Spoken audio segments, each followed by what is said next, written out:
today I have a special guest with me, Chad. Hello.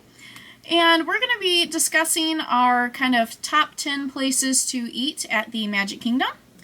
And we kind of compiled this list, and there were a little bit of discrepancies between the both of us. But, you know, my channel, my list, Can't argue. Yeah, kind of my numbering system, if you will. So ultimately, this is my numbering, but we kind of collaborated a bit on this.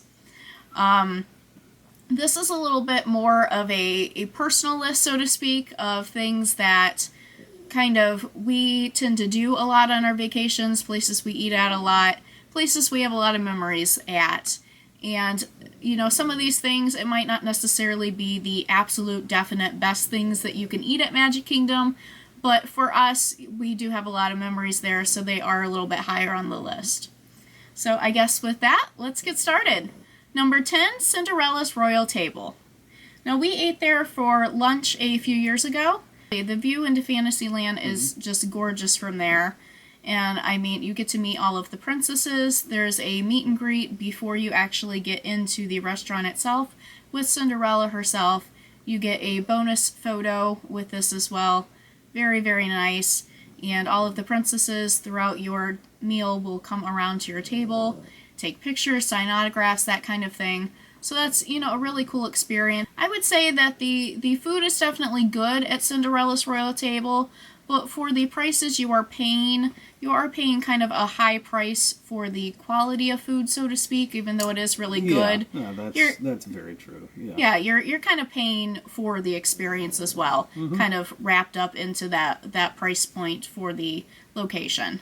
The entire experience is all about being inside of the castle. Yes. Being able to look over Fantasyland from the window. It's really fun too. At the table, you get little trinkets, I guess you would call them. Yeah, I kind of forgot about that. So you get these wishing stars, which are really, really awesome. They kind of give those out to everybody.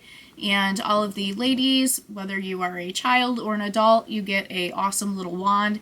Actually says Cinderella's Royal Table on there. You know, a nice little thing to take home. You got a sword. You get a little broadsword. It has a CRT inscription on it. Yeah, so that was really cool. And funny little story, actually, when we ate there, this was one of our very first times flying. I think this was our second trip that we ate there.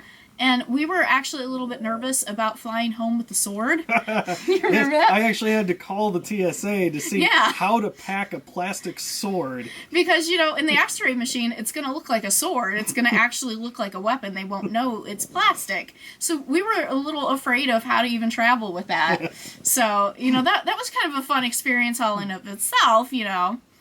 But anyways, back to the restaurant itself. I definitely recommend checking this out. If you do have girls, especially who are into princesses, a great place to go. Breakfast seems to be the most popular, I would say. It's the hardest to get a reservation for breakfast. Yes. So if you do really want to go for breakfast, I tend to tell people you don't have to try and book at the 180-day mark. But for something like this, you probably should try as early as you possibly can if you do want breakfast in particular. And one thing to note with this, actually, unlike the other restaurants where when you go to book it, you just give your credit card and that's just to hold the reservation. You're not necessarily, you know, charged at that point in time. You do pay for this up front, so just make sure that you keep that in mind. Number 9, Gaston's Tavern. This is a little bit more of my vote. I really like LeFou's brew. There was... Not so much. A little too sweet for me. Yeah, it's extremely sweet. If you are not really that into sweets, you might want to pass on this because it is very, very sweet. But I like sweets, so absolutely love it. This is a apple slush of sorts that has a passion fruit kind of foam on it. It's kind of their play on a fun little non-alcoholic beer since you are eating in a tavern. One of the cool things about this place is actually the decor and the ambiance. Even if you don't necessarily want to eat there, I definitely recommend going in and checking the place out. I know you absolutely love the decor in there. Absolutely. Gaston uses antlers in all of his decorating. I absolutely love Gaston. He's a fun, conceited villain.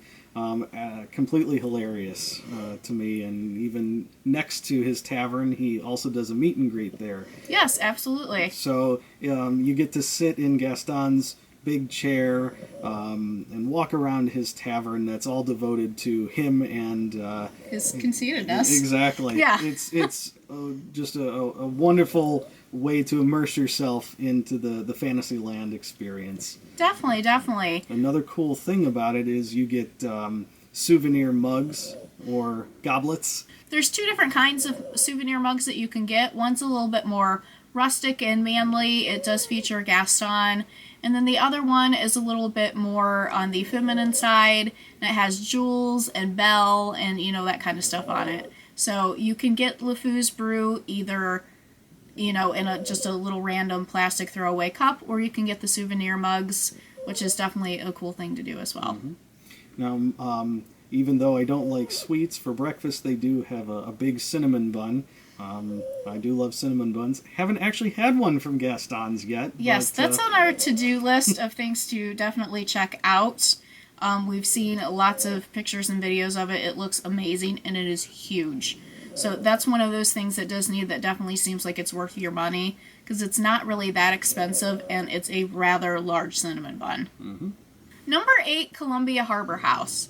Now, on our last trip, we actually ate here for the first time. You ate here for the first time. Oh, okay, yeah, sorry. When Chad was a kid, he went with his parents, and he ate there as a child. My very first time eating here was just recently.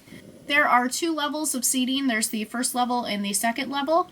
If you do want a nice view, the second level actually has windows that overlook where the Haunted Mansion queue is. Mm-hmm. So that's definitely cool. When we ate there, that's where we ate, and it was kind of nice to kind of people watch and kind of get the little ambiance of, Liberty Square and that kind of area when you are sitting up there. We also noticed that there's less people. Less congested up there, for sure. Yes, it tends to get rather busy on the lower section. I don't think a lot of people even really realize or care that there's the second seating level. So if you want a more quieter experience, definitely check out that second level. We had the lobster rolls. Absolutely amazing. It was really good. However, I will say this was our first lobster roll, so I don't know in the grand scheme of lobster rolls. Had lobster before, but not a lobster roll. Yeah. If lobster rolls isn't necessarily your thing, this place is kind of a little bit more on the New England style. So they do offer fish offerings as well as chicken and salads and stuff like that. So definitely check this place out. Number 7, Cosmic Ray Starlight Cafe. This is a great place to go if you have a lot of people in your family who can't make up their mind on what they want. They have a lot to offer. It's a little bit more Americana, if you will.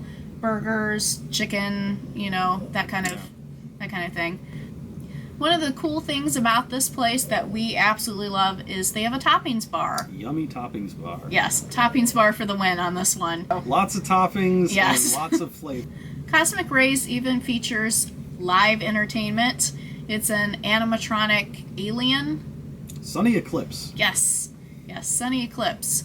He kind of sings to you and tells you different stories and stuff like that. He's kind of more on the side of... It would be easy listening jazz nightclub singer satire. Yeah, that's a good way to word it. So basically, Cosmic Rays is a good quick service with lots of options. Toppings bar, entertainment. I mean, what really could you ask for? Number 6, Sleepy Hollow. Now, this is my doing on this list, absolutely. They used to offer something, again, that he liked, and they took it away. Took great food away. This is kind of a running thing lately. But anyways, they kind of offer more of sweets, so to speak. They have funnel cakes and waffles and ice cream and that kind of stuff. Now, they are really good waffles. I'm not gonna debate that. Fresh baked, delicious, warm, soft, fluffy waffles. But what I go there for is a Nutella waffle. If you love Nutella, gotta check this out. It's a fresh baked waffle slathered with tons of Nutella and fresh fruit. Generally, it's more like bananas and strawberries and blueberries. Amazing. Amazing, amazing, amazing. It's good. Yeah, exactly. That was pretty much what he said to me when I got that. He took a bite and he's like, yeah, it's good. This is definitely a great place if you just want a snack. Number 5, Crystal Palace. It's Friendship Day! Yes! It is always Friendship Day at Crystal Palace. If you are a big Winnie the Pooh fan, as I said that I am, definitely check this place out. It is a character dining experience with Winnie the Pooh and friends. We went for breakfast, and as I've said on previous videos, not very big morning people. not in the least bit, really. It was a 24-hour day and we needed some food, so yes. we found Crystal Palace. Yes. So one of the greatest things on the breakfast buffet is called Pooh's Puff French Toast. Very tasty. Yes. Mm-hmm. It's kind of this puffy dough rolled in like cinnamon and sugar or something like that. Very, very good. The entire buffet was really good. They have your normal breakfast cuisine. Lots of options. Yeah, lots of options. Bacon, eggs, sausage, fruits. Isn't there an omelet station? Omelet station, get your own omelets made to order. Cereals. I know I'm missing tons of things. Yes. But it's a really good buffet for breakfast. A nice spread, and you definitely get your fill of food there for sure. Yeah, absolutely. And where our table is actually situated, I was sitting in a seat where I could actually see the castle in the background where the windows were. So if you get seated just right, you actually have a nice view as well. Number 4, Pinocchio's Village House. This was actually the first place that I ate at Walt Disney World as far as a sit-down meal. This is a quick service restaurant. We were trying to find a place to eat. We didn't have any reservations. I think it was actually raining. Yeah. Yeah, so we just kind of ducked in here. So this is a place that we tend to eat on most of our trips. It's kind of more American with an Italian influence. They kind of have flatbreads and chicken parm sandwiches, salads, breadsticks, that kind of fare. Tiramisu for dessert. Yeah. Part of the seating area actually overlooks Small World when you are embarking on the happiest cruise that ever sailed. Like I said, we have eaten here several times. It's definitely a place that you might want to check out. Number 3, the Plaza Ice Cream Parlor. Yummy. Yes, this is a must-do on all of our trips. There's nothing special about the ice cream. It's actually Edie's. So, most people could probably pick that up at the grocery store. But it's more about the ambiance of Magic Kingdom when you're eating your ice cream and the smell. Oh, the smell. It's amazing. If you watched my video about why I love Walt Disney World, I mentioned about the smells on Main Street and around different areas of Walt Disney World. This is one of the places that I was talking about, with the smell of the ice cream and the waffle cones and everything kind of wafting out at you. Is amazing. Even if you don't necessarily want ice cream, you want it when you pass there. Caught us once. Yes, it did. We ate at Ohana, and we were completely stuffed, but we smelled that, and later that evening we had to get sundaes. Yeah, one of the things that we like to do, there's seating outside that kind of has a nice view of Cinderella Castle. We tend to take our ice cream over there and eat quite a bit when we get the ice cream here. Though we might get the ice cream here a couple of times during our trip. There's one time in particular, we tend to call them our sad Sundays. We get them on our last night generally, and we depress ourselves looking at Cinderella Castle, eating our ice cream. Knowing that it's the last time we're going to see it at night. Yes. And like I said before, Magic Kingdom is stunning at night. So it's kind of a bittersweet moment for us, but... Ooh, bittersweet. Look at what you did there with ice cream. Oh, yeah, there we go. If you're looking for something a little bit different, something that they came out with a few years back, it's called the Kitchen Sink. Now, it's not the kitchen sink like you get at Beaches and Cream. Much smaller. Yes, much, much smaller. So if you are familiar with the one at Beaches and Cream, do not be afraid of this. It's much smaller, but it's a souvenir container that you can take home. It's shaped like, was it Mickey's pants, I think? Mm-hmm. Yeah, and that has little spouts and stuff. So it's kind of a cute little thing. So the sundaes that I mentioned that we get is called the Plaza Ice Cream Sundae. We love them. I think it's 2 scoops of ice cream, whipped cream, hot fudge, cherries, the whole 9 yards. Waffle bowl, the most important part. Yes, of course, the waffle bowl. One of the smells that bring you in there in the first place. Number 2, Be Our Guest Restaurant.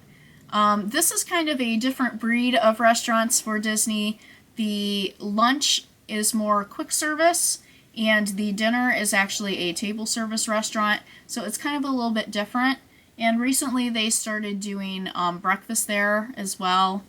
For this restaurant, you are dining in Beast Castle. There's a few different seating areas. There's the grand ballroom that everybody knows from the movie. Spot on to Yes. Beauty and the Beast. Completely spot on. They didn't miss a detail at Yes. all. It's amazing. It's rather breathtaking. It absolutely is. And there's the soundtrack of the movie kind of playing in the background. Great, great ambiance. We've never eaten in the other areas because we just can't get over how gorgeous the ballroom is. In addition to the ballroom, there's the West Wing section. You see the infamous rose and the portrait with the claw marks through it and stuff like that. It's a little bit darker in there where the ballroom is very bright. And the third seating section is the Rose Gallery. It's adorned with different tapestries of the different characters, and there's a large-scale music box featuring Belle and Beast. The food here is a little bit more French and American. There's different sandwiches and stuff like that for lunchtime. Dinner is a completely different menu. There is a meet and greet with Beast himself that is only at dinner and does not happen during lunch or breakfast. We've only eaten here for lunch. This is a kind of hard place to get into since it is newer and is so popular. Really, it used to be where you could just walk up for lunch and they didn't even take reservations for lunch, but because of the popularity, they opened it up to reservations. You can try to walk up and see if you could get anything. It's kind of unlikely, but you could definitely try. Dinner, on the other hand, reservations are 100% required. It's extremely hard to get in for dinner. That's why we've actually only eaten for lunch. Right. Even lunch reservations are sometimes hard to find. You have to constantly refresh the dining web page to actually find an opening for the time that you're going to be in Walt Disney World. Can't really comment too much on how dinner works since we haven't, eaten there for dinner. But for lunch, you do have the option to actually pre-order. We haven't done that, even though we pretty much know what we're getting.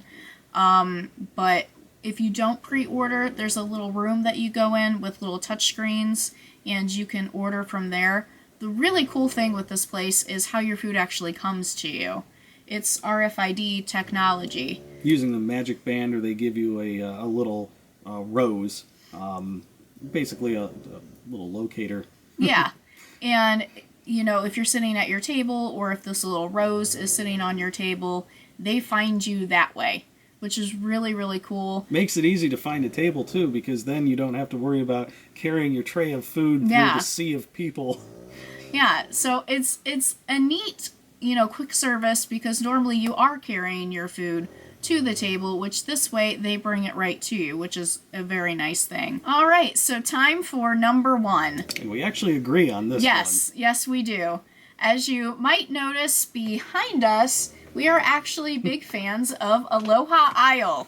Dole Whips! Yes! Dole Whips. We love Dole Whips. This is something that Chad talked about all of the time when we were starting to plan our trip and said, you have to have a Dole Whip. They are fantastic. So on my first day in Magic Kingdom, I went up, I got to see Cinderella Castle, and the very next thing we did was get Dole Whips. He was very excited to get his Dole Whip after many years of not being there. And did it live up to your expectation? Of course it did. One of my arguments for this entire list was Aloha Isle should be listed at every single one. Which, of course, I wasn't going to let that happen. I love Aloha Isle. They've actually moved locations recently. It's used to be closer to the front of Adventureland. Now it's about midway by the Enchanted Tiki Room. Actually, Sunshine Tree Terrace and Aloha Isle switched locations. Yeah. So if you're looking for a Dole Whip, make sure that you don't stand in a line you don't need to.